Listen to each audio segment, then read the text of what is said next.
Did you know there are islands in the world so forbidden, so isolated, or so dangerous that you will never set foot on them in your entire lifetime? Welcome to a list of islands you will never see in your life. Every island on this list is unreachable for a different reason. Some are protected by hostile inhabitants who have killed outsiders. Others lie so far from any landmass that reaching them would take weeks at sea through some of the most dangerous waters on Earth. Number 3 was contaminated by biological weapons testing and remained poisonous for nearly half a century. Number 6 is home to thousands of the world's deadliest snakes, with venom potent enough to kill within an hour. And the final island on this list sits in New York City's East River, visible from the Bronx, yet completely off limits to the public and patrolled by authorities.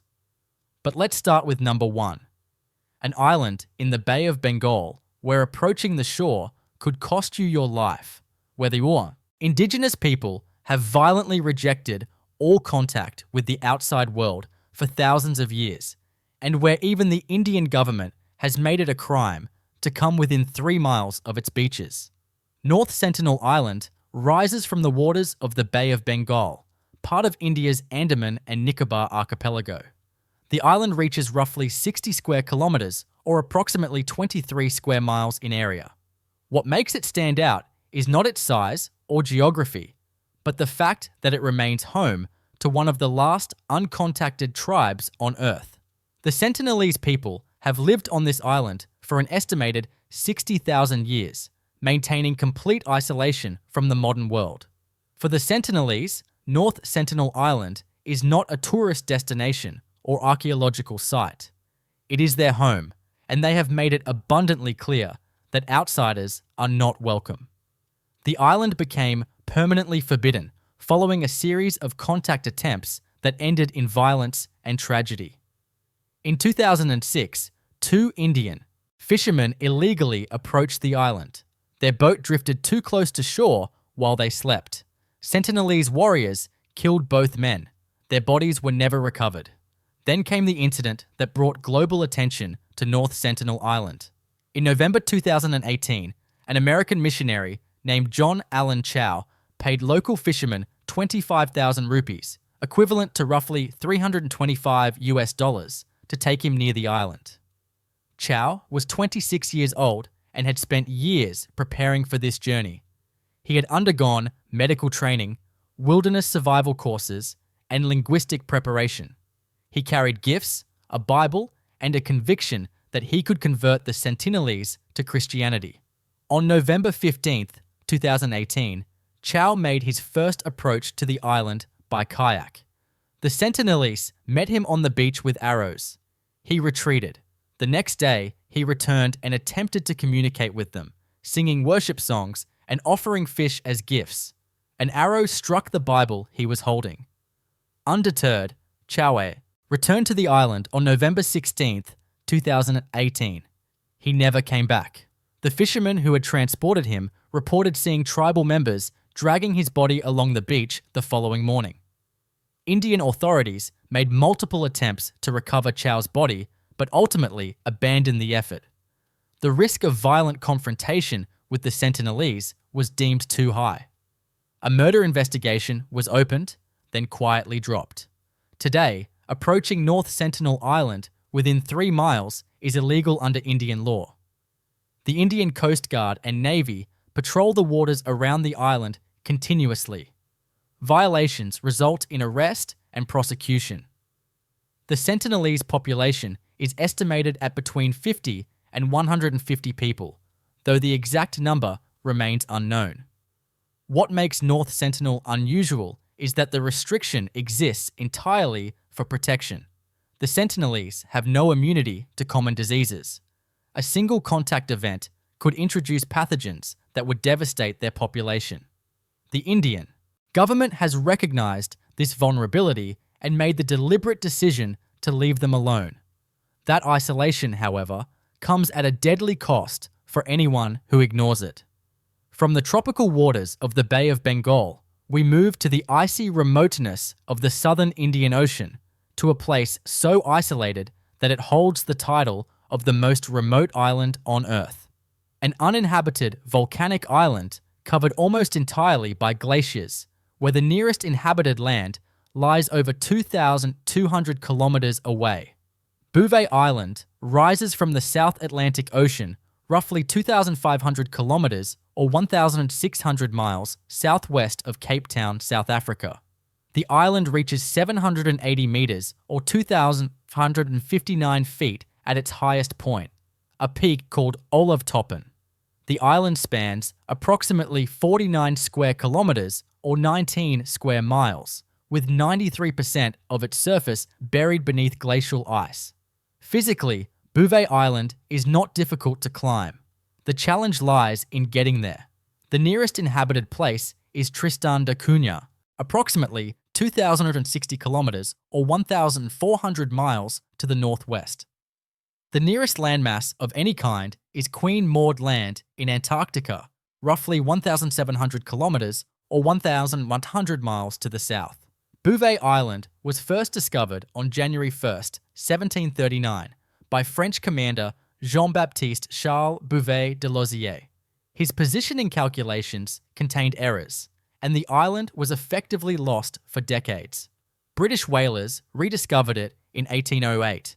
Norway formally claimed Bouvet Island in 1927, following an expedition led by Lars Christensen. The United Kingdom relinquished its competing claim in 1930. Since then, Bouvet has remained a Norwegian dependency. What makes Bouvet Island nearly impossible to visit is the combination of distance, weather, and terrain. The island experiences near-constant cloud cover, frequent storms, and temperatures that rarely rise above freezing. Steep cliffs surround most of the coastline, making landing extremely hazardous. There are no natural harbours.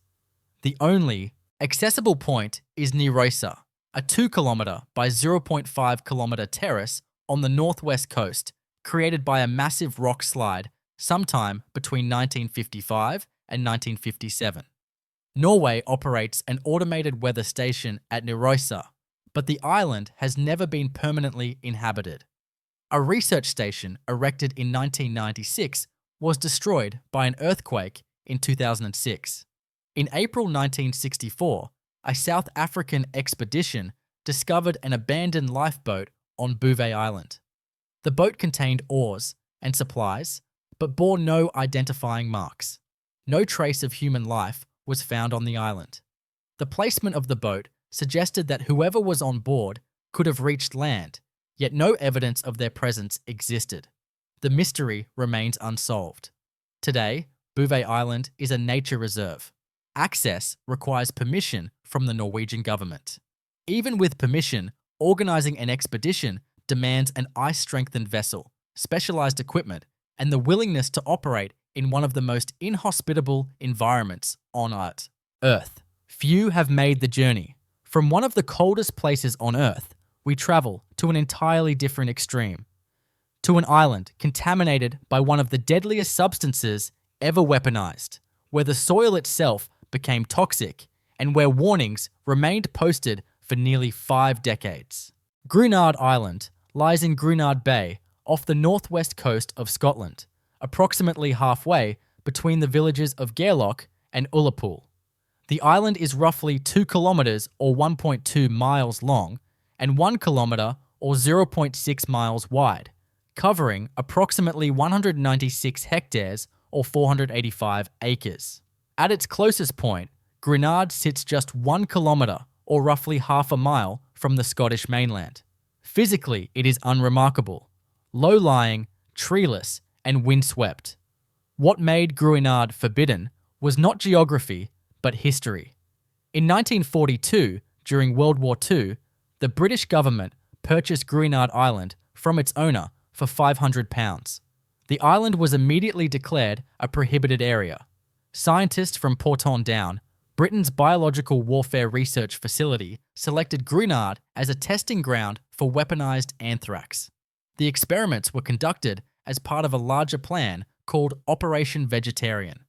The British military intended to drop linseed cakes laced with anthrax spores across rural Germany. The cakes would be eaten by livestock, which would then die and contaminate the German food supply. Entire regions would become uninhabitable for decades. To test the viability of this plan, scientists detonated small explosive charges loaded with a highly virulent anthrax strain called Venom 14578 on Gruinard Island.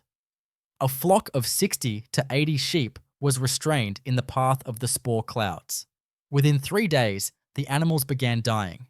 Blood oozed from their bodies. The tests confirmed that anthrax could be weaponized effectively. They also confirmed that the contamination would be catastrophic and long-lasting. When the island's owner sought its return in 1945, the Ministry of Supply informed them that Gruinard was too contaminated to be derequisitioned. The government agreed to allow the owner or their heirs to repurchase the island for £500 once it was declared fit for habitation by man and beast. That would not happen for 48 years. Gruinard Island was quarantined indefinitely. Warning signs were erected on the shore and on the mainland. Dead sheep began washing up on nearby beaches. The British government fabricated a cover story involving Greek sailors dumping infected carcasses. The truth remained classified. In 1981, a group calling itself the Dark Harvest Commandos emerged. They claimed to have removed 300 pounds of contaminated soil from Gruinard Island. Sealed packages of soil were left at Portendown and in Blackpool, where the Conservative Party was holding its annual conference. Tests confirmed that one package contained anthrax bacilli. The commandos demanded immediate decontamination of the island. Their threats may have worked. In 1986, the British government launched a massive cleanup operation. Over 280 tons of formaldehyde solution diluted in seawater was sprayed across all 485 acres of the island. The most contaminated topsoil around the dispersal sites was removed and incinerated. Sheep were reintroduced and monitored. They remained healthy. On April 24, 1990, after 48 years of quarantine, the Ministry of Defence declared Gruinard Island safe. A public ceremony was held. The warning signs were removed. The island was sold back to the heirs of the original owner for £500. Today, Gruinard Island is no longer forbidden.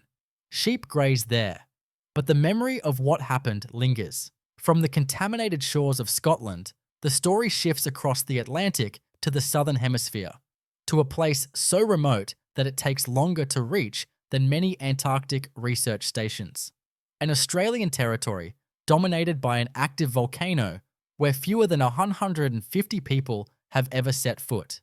Heard Island and McDonald Islands lie in the southern Indian Ocean, roughly 4,100 kilometres or 2,500 miles southwest of Perth, Australia, and approximately 1,700 kilometres or 1,000 miles north of Antarctica. Heard Island is the larger of the two, covering approximately 368 square kilometres or 142 square miles. The McDonald Islands, located 43 kilometres or 27 miles to the west, span less than 1 square kilometre. Heard Island is dominated by Big Ben, a massive active volcano that reaches 2,745 metres or 9,006 feet at its summit, Mawson Peak.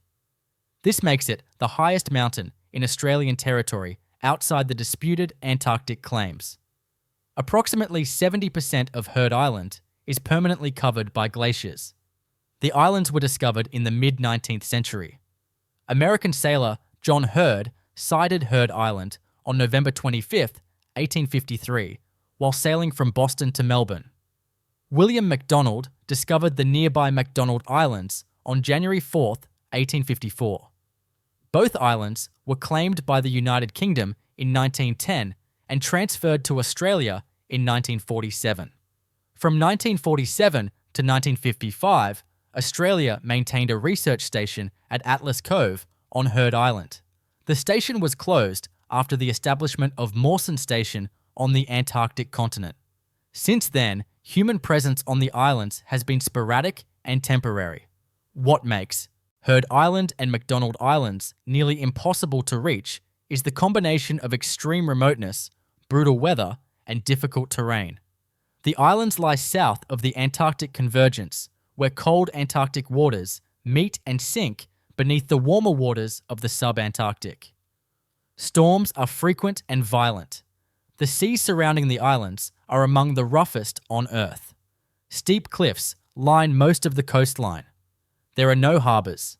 Landing requires specialised equipment and favourable weather windows that rarely occur.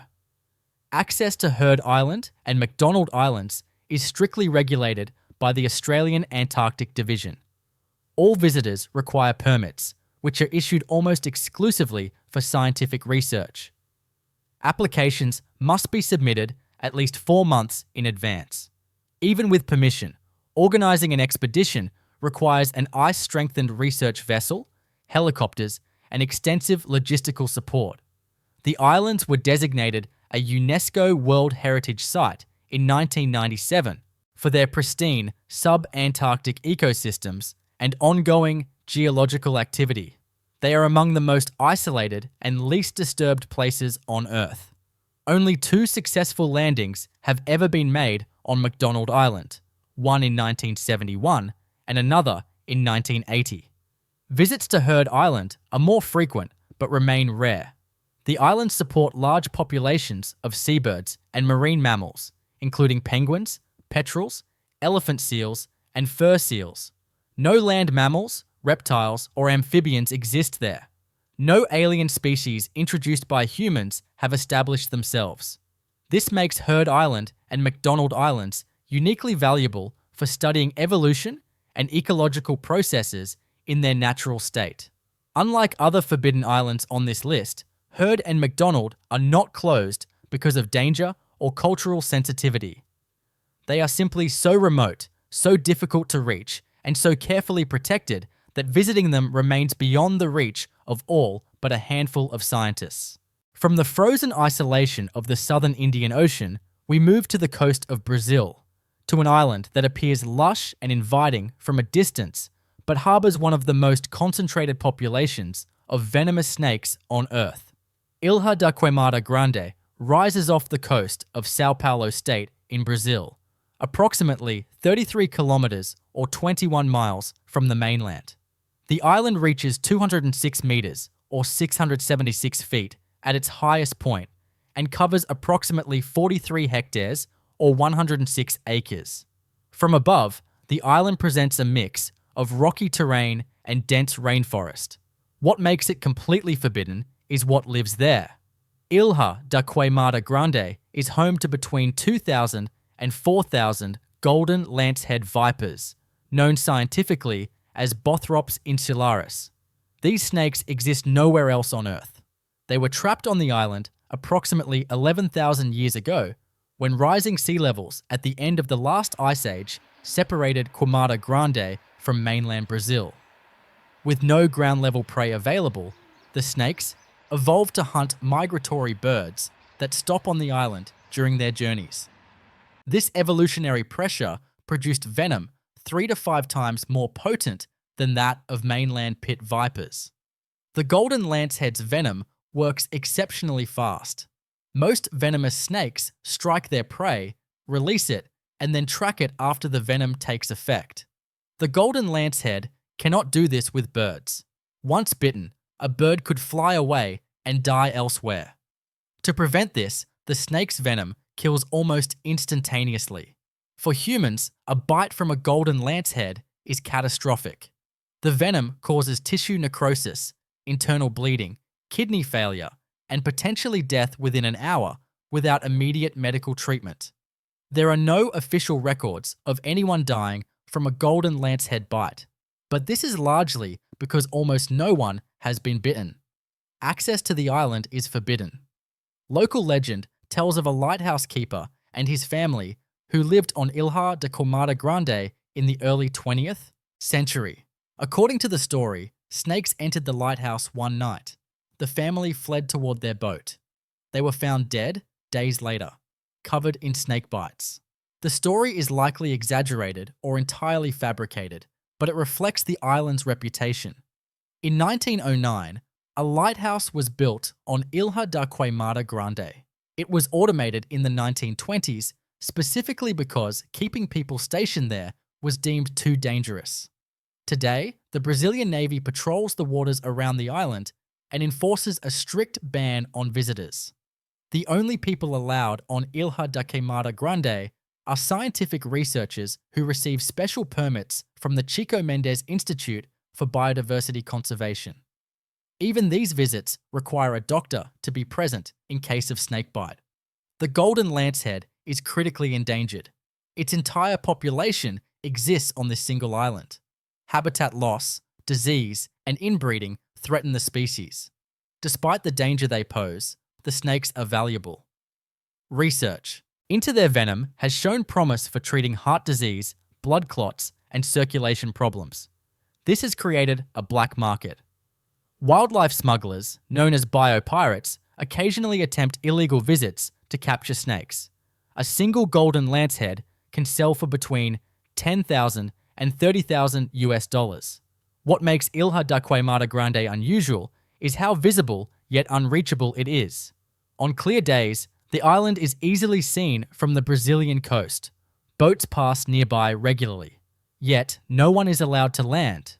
The restriction exists because the concentration of venomous snakes is so extreme that visiting the island would be suicidal. From the snake-infested shores of Brazil, the final island on this list brings us back to the United States, to a place that sits within sight of one of the most densely populated cities in the world, yet remains completely abandoned and strictly off-limits. An island in New York City's East River that once housed patients with deadly contagious diseases, witnessed one of the worst maritime disasters in American history, and now serves as a sanctuary where only birds are welcome. North Brother Island rises from the East River between the Bronx and Rikers Island in New York City. The island spans approximately 8 hectares or 20 acres. At its closest point, it sits roughly 460 meters or 1,500 feet from the South Bronx shoreline. Physically, it would be simple to reach. What makes it forbidden is its history and current status. New York City purchased North Brother Island in 1885 to build Riverside Hospital, a facility dedicated to treating patients with highly contagious diseases. The hospital initially treated smallpox, then expanded to typhoid fever, tuberculosis, and other quarantinable illnesses. The island became the site of 2 defining tragedies. The first involved a woman named Mary Mallon, known to history as Typhoid Mary. Mallon was an Irish immigrant who worked as a cook in New York City. Between 1900 and 1907, at least 22 cases of typhoid fever were traced to households where she had worked. Mallon was an asymptomatic carrier. She spread the disease without ever experiencing symptoms herself.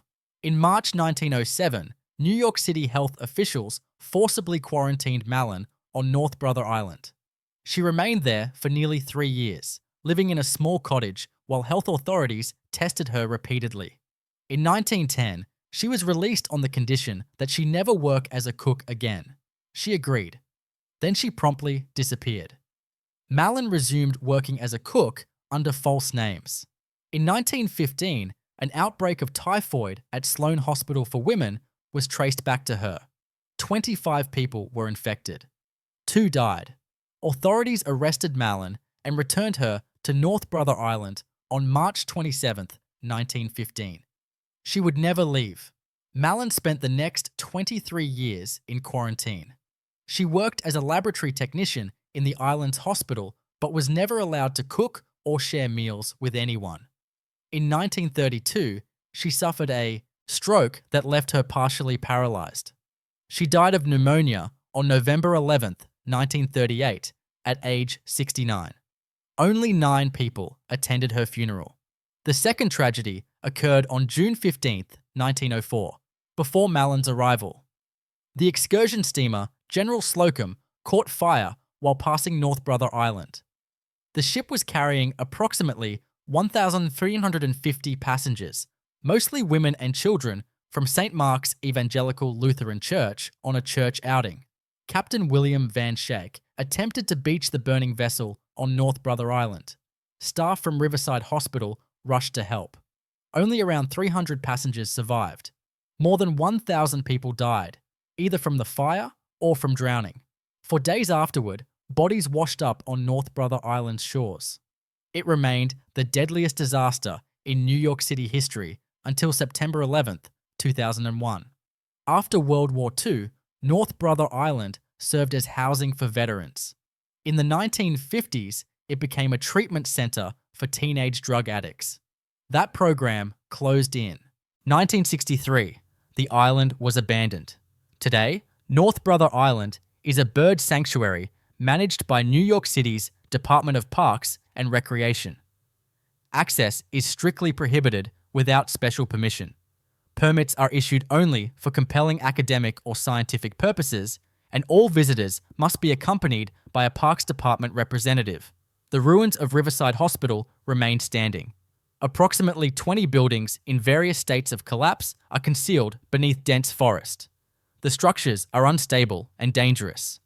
Asbestos and other hazardous materials remain present. The island is patrolled by the Coast Guard and New York City Police. Unauthorized landings result in arrest and prosecution. What makes North Brother Island unusual is its proximity. It sits within sight of millions of people. Planes from LaGuardia Airport fly directly overhead. The Manhattan skyline is visible from its shores, yet it remains as inaccessible as the most remote islands on this list. The restriction exists because the buildings are too dangerous to allow public access, and the island now serves as critical habitat for nesting herons and egrets. Unlike the other islands on this list, North Brother is not forbidden because of distance, weather, hostile inhabitants, or deadly animals.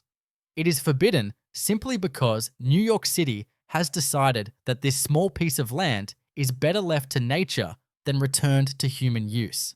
So which of these islands would you actually dare to visit? Let me know in the comments. If you enjoyed this video, subscribe for more content like this, and I'll see you in the next one. Thanks for watching.